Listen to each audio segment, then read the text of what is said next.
Olá, meus irmãos, a paz do Senhor Jesus, amém? Tivemos um problema aqui com a nossa conexão. Estamos de volta para a nossa reflexão do grego koiné, isso mesmo, nesse sábado lindo, maravilhoso, que está aqui na cidade de Timóteo, querido. Sol, sábado ensolarado. E nós estamos aqui no momento da reflexão do grego koiné, né? No vídeo anterior falamos um pouquinho sobre aquele que está em Cristo, né? Deve andar como ele andou. Nós refletimos sobre esta palavra no vídeo anterior, você entra aí, curta aí. E hoje nós vamos estar falando sobre uma outra palavrinha que é bastante conhecida no nosso meio, nesse momento de reflexão do grego koiné, que está em Hebreus capítulo 11, versículo 1, que fala assim, olha, ora a fé é a fé é o firme fundamento das coisas que se esperam e a prova das coisas que se não veem, né? Qual que é a palavra que nós vamos falar sobre a reflexão do grego koiné nesta manhã? A palavra, vamos estar falando sobre a palavra fé. A palavra fé no grego é pistis. Pistis é fé no grego. Mas esse termo no grego ele traz algumas definições interessante para nós, né? Vamos aqui para os nossos materiais. Fala assim, olha para você ver. A palavra grega pistis, né, no Novo Testamento, refere-se ao quê? A fé, né? Este conceito é fundamental para quê? Para a teologia cristã, abrangendo confiança, crença e fidelidade. Aqui estão os principais aspectos e significado de pistis, né, no contexto bíblico, que é a definição de fé. Primeiro, definição de fé, confiança e crença, né? Então, fé, que é pistis no grego, implica confiança e crença em Deus e nas suas promessas. Então, querido, esta fé que está em Hebreus, que nós acabamos de ler aqui, é uma fé que nos traz, querido, uma esperança viva, uma esperança genuína. É uma fé, querido, que não é aquilo que nós vemos ou que está diante dos nossos olhos, mas é crer que vai acontecer por aquilo que não vemos e por aquilo que nem ainda subiu ao nosso coração. Porque é uma promessa de Deus. A fé nos traz uma promessa e essa promessa ela é dada por Deus. E quando Deus, querido, ele nos faz uma promessa, nós precisamos entender uma coisa, ainda que nós sofremos frustrações humanas, decepções humanas, ainda que nós ficamos esquecidos, cancelado, né? Tá usando muito isso hoje no nosso meio, mas eu tenho que ter uma convicção, aquele que me prometeu, ele é fiel. Ainda que ao meu olhar, ainda que à minha volta, tudo parece estar ao contrário. Tudo parece estar não correspondendo às expectativas criadas dentro do nosso coração. Mas quando nós temos esta fé, e esta fé está inserida dentro de nós, do nosso coração, quando é o pistis de Deus, nós cremos que Deus, Ele que nos fez a promessa, ela vai se concretizar, porque Ele é fiel para cumprir aquilo que ele nos fala. Então, a palavra fé que nós lemos em Hebreus capítulo 11, versículo 1, que é pistis, que fala de confiança, fala de crença, é o que? É nós acreditarmos e crermos nas promessas de Deus, independente da situação que nós estamos vivendo. Independente da circunstância que nós estamos vivendo, há um Deus poderoso e esse Deus ele nos fez uma promessa e essa promessa vai se concretizar. O tempo, a hora não pertence a nós. Deus sabe o momento, Deus sabe a hora, Deus ele sabe as circunstâncias que será preparada para que isso venha se concretizar, para que o nome dele, através das nossas vidas tão frágeis, né, seja glorificado. A segunda definição de fé é a fé salvífica, né? A fé em quem? Em Jesus Cristo. A salvação pela fé. A fé em Jesus Cristo é o meio pela qual os crentes recebem o quê? A salvação. Olha o que está escrito. Paulo, ele escrevendo aos Efésios, capítulo 2, e o versículo 8 e 9, Paulo fala assim: porque pela graça sois salvos, por meio da fé. Isso não vem de vós, é dom de Deus, não vem das obras, para que ninguém se glorie. Então, a salvação em Jesus Cristo, ela vem pela fé, querido. Nenhum de nós vimos a Cristo, nenhum de nós andamos com Cristo, mas nós ouvimos a sua palavra. É por isso que Paulo, aos Romanos 10, 17, ele fala assim: a fé, ela vem pelo ouvir, e o ouvir a palavra de Deus. Então, querido, nós não vimos Cristo, mas pela fé, nós cremos na sua existência. Pela fé, nós cremos no seu sacrifício. Pela fé, nós cremos na sua ressurreição. Pela fé, nós acreditamos que ele vai voltar para buscar a sua igreja. Pela fé, nós acreditamos que ele opera milagre. Pela fé, nós acreditamos que ele está conosco de forma contínua, todos os dias de nossas vidas. Então, a segunda definição de fé é o quê? Que é por meio da fé é que nós somos salvos, né? Isto não vem de nós, isso é dom de Deus. É Deus que insere essa fé dentro de nós, ela é inserida, dentro do nosso coração e nos leva a crer e acreditar. Então olha para você ver que interessante, quando nós fazemos essa reflexão do grego koiné, do Novo Testamento, a palavra fé, né, que é pistis no grego, ela tem várias definições, né? Então abre-se um leque, né, muito interessante, que vem trazer o quê? Um fortalecimento e um conforto na nossa alma, querido, né? Então por isso que é importante, né? Eu quero aqui convidar a você que deseja e interessa estudar o grego koiné, o hebraico bíblico, né? É uma bênção, querido. Isso é uma bênção, né? Tem muitos pastores por aí que acham que isso é bobeira, que acham que não vale a pena. Deixa eles com seus pensamentos medíocres e hipócritas, né? O importante é você aprofundar na palavra e desejar conhecer a palavra de Deus, né? Então nós precisamos buscar conhecimento de Deus. Para quê? Para nós não sermos ludibriados nem sermos enganados, querido, né? Nós não podemos, um ditado popular muito interessante, nós não podemos andar por perna dos outros. Nós precisamos aprofundar na Bíblia e ver o que a Bíblia nos fala, o que a Bíblia nos orienta. Então, se você interessar, nós temos esses cursos, tá? De alfabetização grego, alfabetização hebraica. Isto é uma bênção de Deus, né? A segunda definição, a fé nos leva ao quê? A crer no Evangelho, né? O que é crer? Nós usamos muito essa palavra, crer, mas o que é crer no Evangelho? A fé envolve crer no Evangelho, na morte e na ressurreição de Jesus Cristo e no seu senhorio.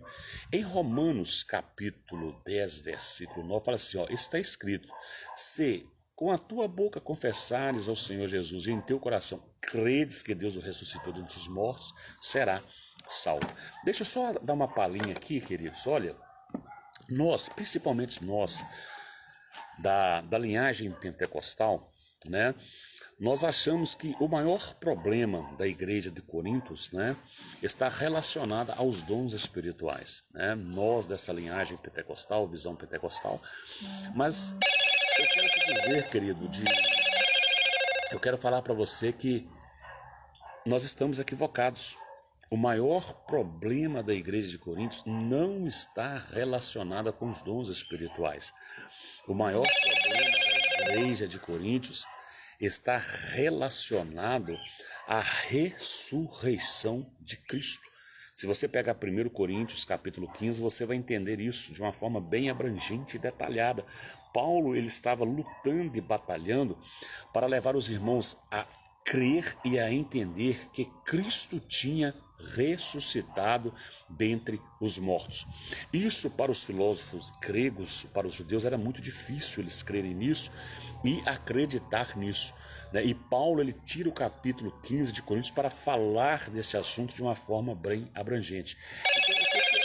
Crer no Evangelho. Essa palavra crer quer dizer o quê?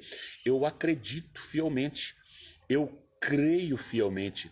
É quando você coloca algo nas mãos do Senhor, querido, e você crê que Deus vai realizar aquilo.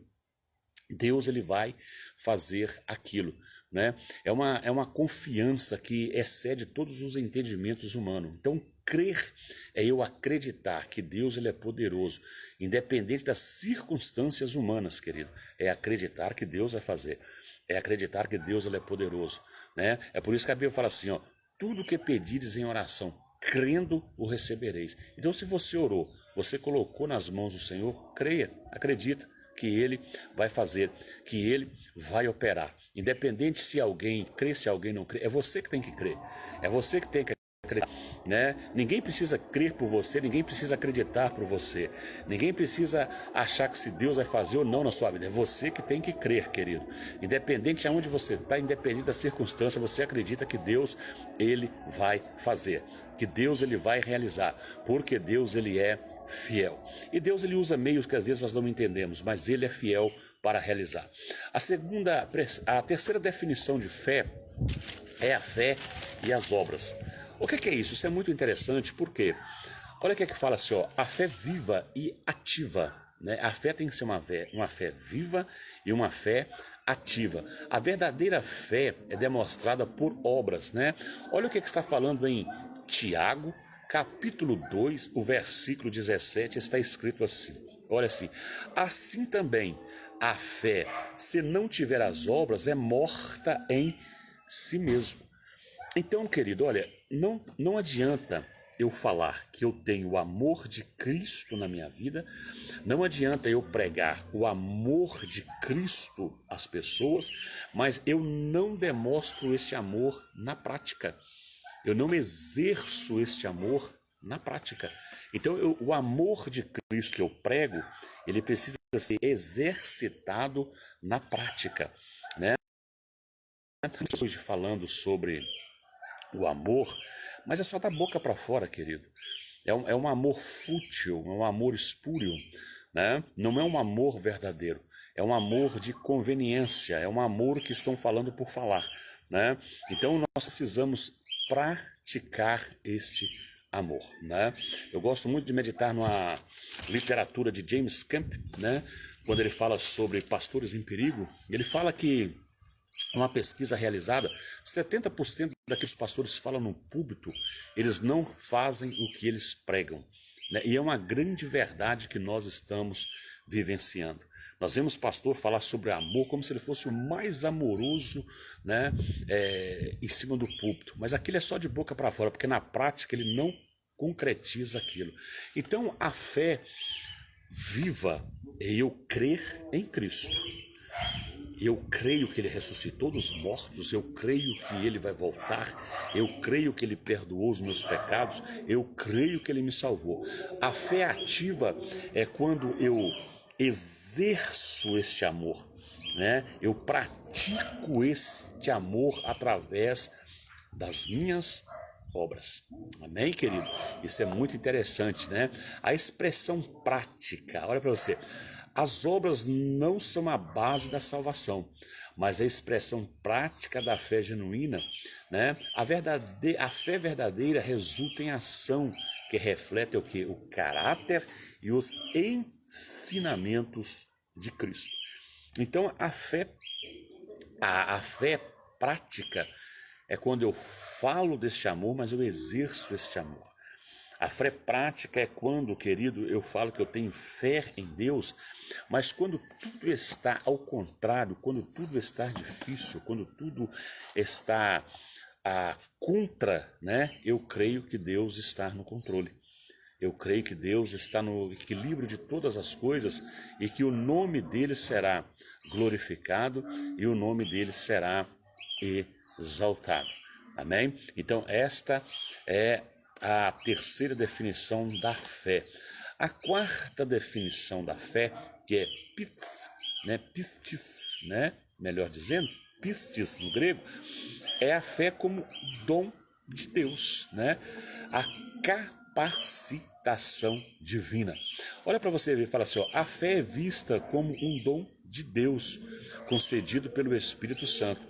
Em 1 Coríntios capítulo 12, o versículo 9, a fé é mencionada como um dom espiritual.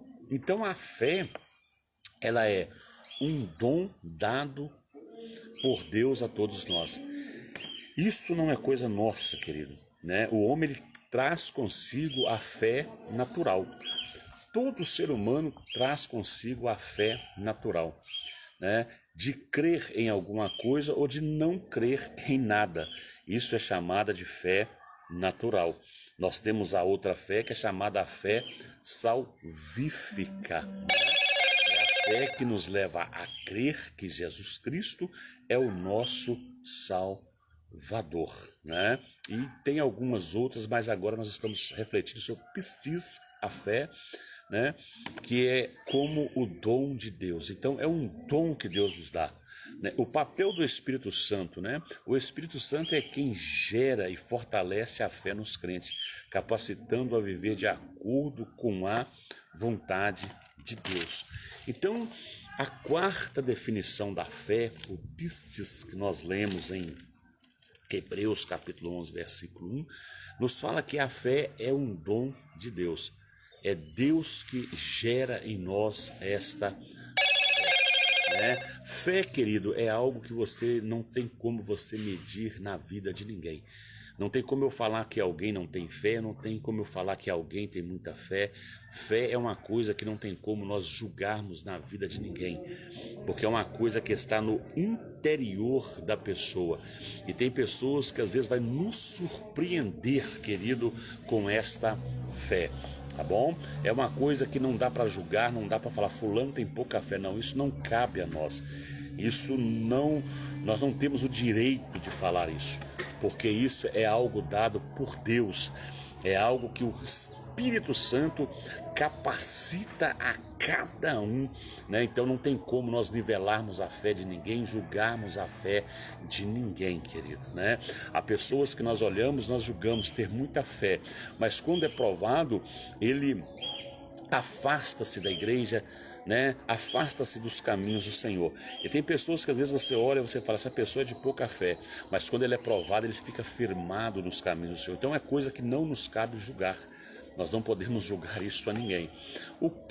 A quinta definição da fé, para irmos encerrando sobre a palavra, a reflexão hoje do grego koiné, é fé, que é pistis no grego, é a fé e justificação. Justificação pela fé. A doutrina da justificação pela fé ensina que os crentes são declarados justos diante de Deus pela fé em Jesus Cristo. Aonde está escrito? Romanos capítulo 5, versículo 1 está escrito: sendo, pois, justificados pela fé, temos paz com Deus, por nosso Senhor Jesus Cristo. Querido, a nossa justificação não é por méritos nossos, não é por obras nossas, é a justificação, ela vem pela fé. E Deus, querido, é que nos justifica. Então, querido, deixa eu abrir um parêntese interessante aqui para você nesta manhã, você que está me ouvindo ali. Há pessoas, querido, que ele preocupa muito com aquilo que os outros falam ou aquilo que os outros pensam dele, Eu trago uma reflexão de um pastor que eu achei muito interessante. O que nós estamos vivenciando hoje, No meio artístico usa muito isso. Quando você não está na mesma linha de pensamento dos demais e você tem uma opinião ao contrária, eles são cancelados, Então são abandonados. Infelizmente isso existe hoje também no ministério, né? É uma verdade. Então, quando você não tem a mesma linha dos demais do ministério ali, você é cancelado. Então, qual que é a tônica que as pessoas usam? Então, usa um grupo, né, de pessoas e todos começam a falar a mesma coisa a teu respeito, né? Inverdades, mentiras, né? E começam a falar isso ao teu respeito. Tem pessoas, querido, que entram em depressão por causa disso.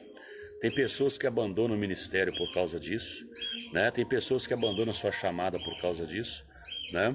Querido, quem te justifica? Quem me justifica é Deus. É Deus. Se você, querido, dá um bom testemunho, se a sua consciência está tranquila, se alguém está falando mal de você, né? Deixa com Deus, que Deus é o melhor advogado que tem.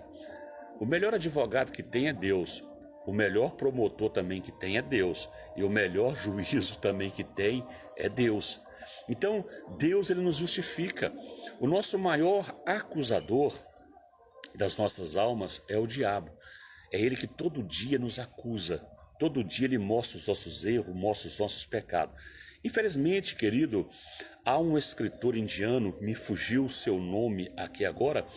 Ele escreve um livro sobre a dor da liderança que é muito interessante, uma pesquisa mundial que ele fez, né, entre igrejas, entre pastores.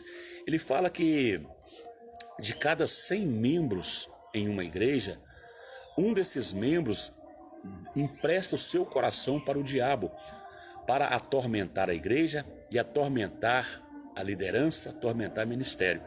Então, querido, infelizmente o nosso maior opositor chama-se Satanás. E ele usa pessoas, querido, né? Não é o ímpio. Porque o ímpio falar de você não é coisa que você se assusta, mas ele usa pessoas que estão no seu meio, dentro da igreja, para te acusar, para te censurar, né? Para falar mal de você, inventar mentira de você, né? Só que o que você tem que entender? Qual que é o seu advogado? Jesus Cristo. Quem é o promotor? Jesus Cristo. Quem é o juiz? Jesus Cristo.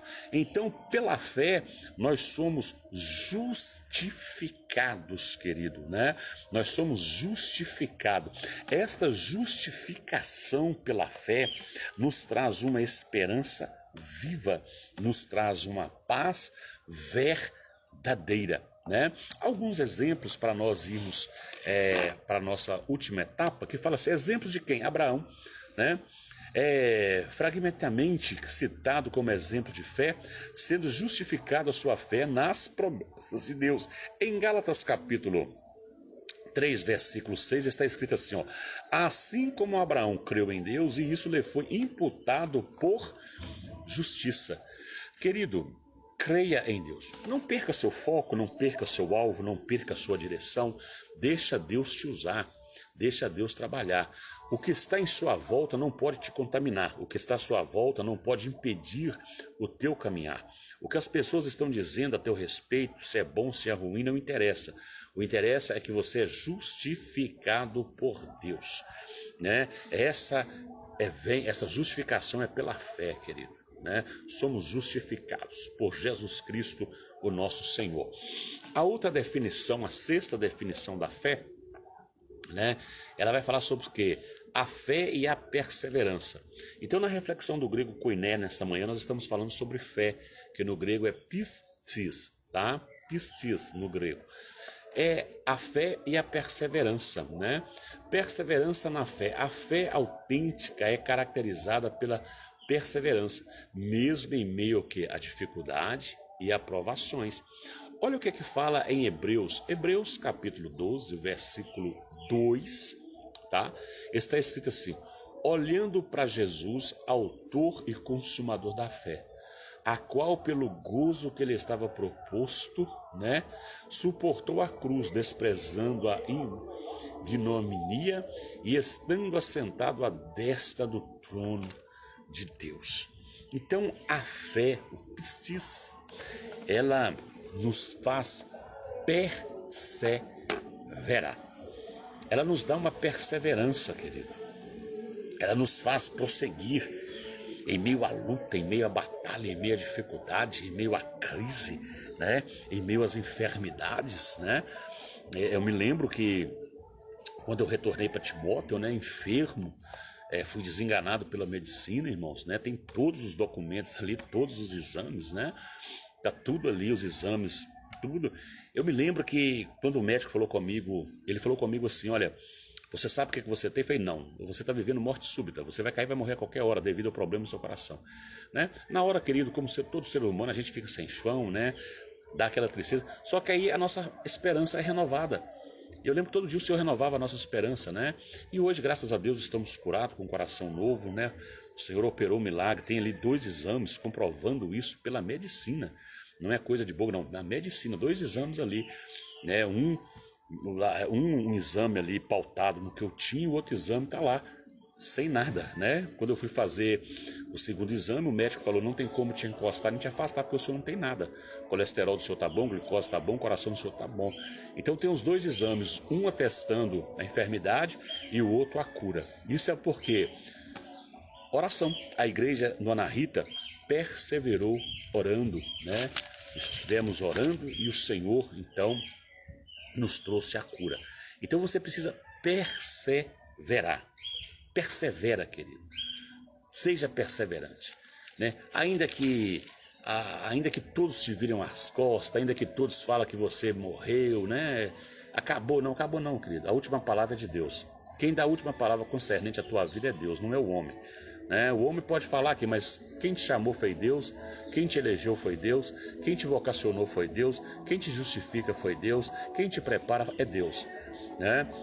Então, persevera, seja perseverante e Deus ele vai te surpreender. Então a fé, né? A sexta definição que é de ser perseverante.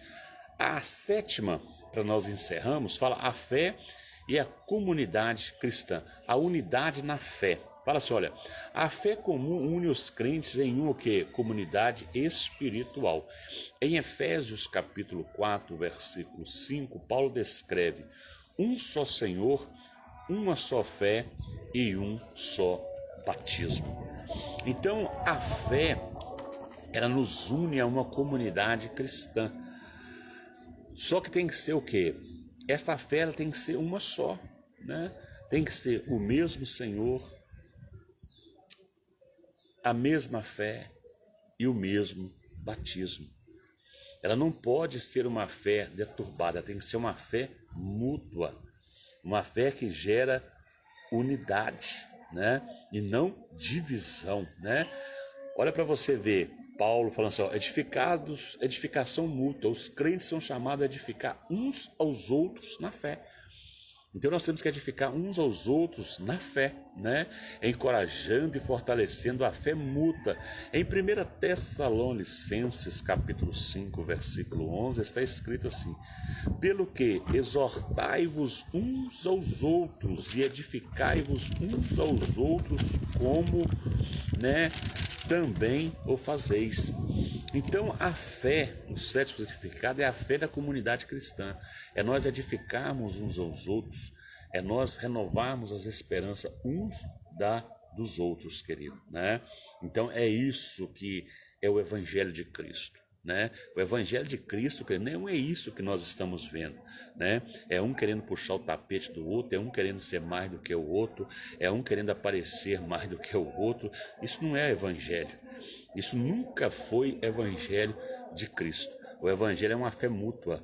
É nós renovarmos a esperança uns dos outros, né? É nós abraçarmos uns aos outros, alegrarmos com a vitória uns dos outros, né? Para nós encerramos, a oitava definição é a fé e a esperança, né? A ligação entre fé e esperança. A fé está intimamente ligada à esperança, olhando para o futuro com confiança nas promessas de Deus, né?